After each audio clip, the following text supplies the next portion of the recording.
গনুর গ্রামের আতঙ্ক, যিশু বনাম খেজুর গাছের ভূত।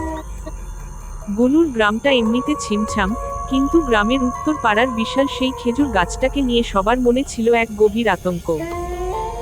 গ্রামবাসী বিশ্বাস করত, ওই গাছেই আস্তানা গেড়েছে দাপটে ভূত আকাশ। আকাশের অতৃপ্ত আত্মা সাধারণ মানুষের সাধ্যের বাইরে ছিল। অন্ধকার হলেই খেজুর গাছের মাথা থেকে সে গ্রামে নজর রাখত এবং অশুভ ডানা মেলত। যিশুর সংকল্প। গ্রামের এই চরম বিপদে ত্রাতা হয়ে এগিয়ে এল লড়াকু যুবক যিশু।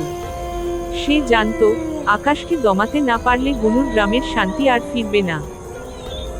হাতে একটা মজবুত লাঠি আর মনে অসীম সাহস নিয়ে যিশু গভীর রাতে রওনা দিল সেই নির্দিষ্ট খেজুর গাছটার দিকে। গা ছমছমে লড়াই। রাতের নিস্তব্ধতা ভেঙে ঝিঝি পোকার ডাক শোনা যাচ্ছিল। যিশু যখন খেজুর তলায় পৌঁছালো, তখন হঠাৎ করে বাতাস বন্ধ হয়ে গেল। ওপর থেকে একটা খসখসে আওয়াজ এল।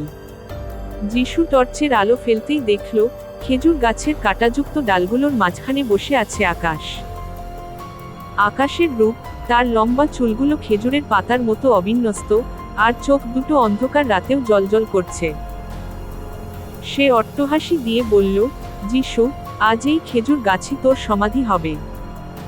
শয়তানের বিনাশ। আকাশ তার মায়াবী শক্তি দিয়ে খেজুর গাছের ধারালো কাঁটাগুলোকে তীরের মতো যিশুর দিকে ছুঁড়ে মারতে লাগল। যিশু অত্যন্ত ক্ষিপ্রতার সাথে সেগুলো কাটিয়ে খেজুর গাছের একদম গোড়ায় চলে গেল। সে জানত, আকাশের শক্তির উৎস ওই গাছের শিকড়েই লুকিয়ে আছে। যিশু তার হাতের পবিত্র কবজটি বের করে গাছের গায়ে ঠেকিয়ে এক প্রচণ্ড হুঙ্কার দিল। সাথে সাথে গাছটি থরথর করে কাঁপতে শুরু করল।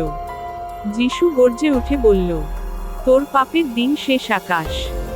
এই গ্রামের মাটি থেকে তোকে এখনই বিদায় নিতে হবে। যিশুর সাহসিকতা আর আধ্যাত্মিক শক্তির সামনে আকাশ দুর্বল হয়ে পড়ল।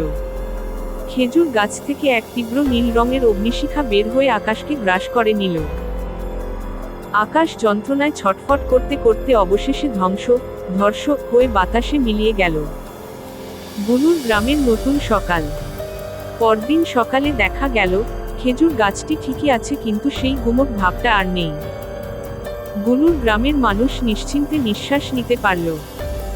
যিশু তার বীরত্ব দিয়ে গ্রামকে এক ভয়ঙ্কর অভিশাপ থেকে চিরতরে মুক্ত করল।